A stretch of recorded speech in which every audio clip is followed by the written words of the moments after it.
State Bar Council. These are primary regulatory authorities for advocates within the respective states or union territories.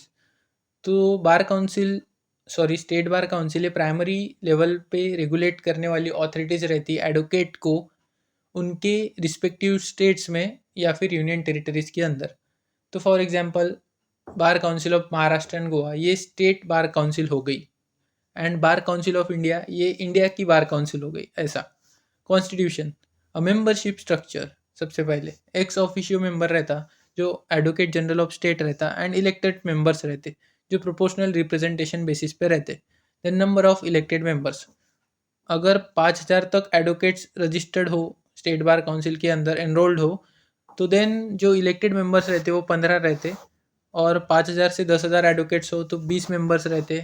More than 10,000 advocates अगर enrolled हो किसी state bar council के अंदर then 25 members रहते।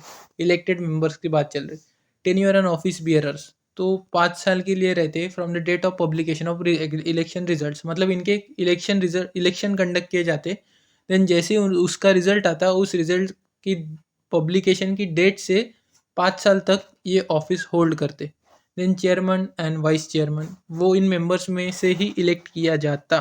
Functions of state bar council, सबसे पहले admission and enrolment of advocates, then maintaining the state roll, disciplinary jurisdiction, then safeguarding rights of advocates, उसके बाद वेलफेयर स्कीम चलाना एडवोकेट्स के लिए, लीगल एड प्रोवाइड करना, law reform करना, university का इंस्पेक्शंस करना लॉ से related, maintain account audit and send copy to BCI, then elections arrange करना। ये सब हो गए फंक्शंस।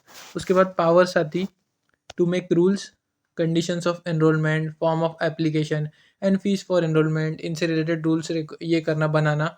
उसके बाद अपॉइंट करना कमिटीज़, जैसे डिसिप्लिनरी कमेटी हो गई, executive committee, enrolment committee and legal aid committee. उसके बाद फंड मैनेज करना एंड पनिटिव एक्शन की पावर, जैसे उनके पास पावर है डिसिप्लिनरी कमेटी बैठा सकते हो, और 4 पावर है, एक तो रिप्रीमांड कर सकते, सस्पेंड कर सकते, या डिसमिस कर सकते कंप्लेंट को, या परमानेंटली बैन कर सकते किसी एडवोकेट को।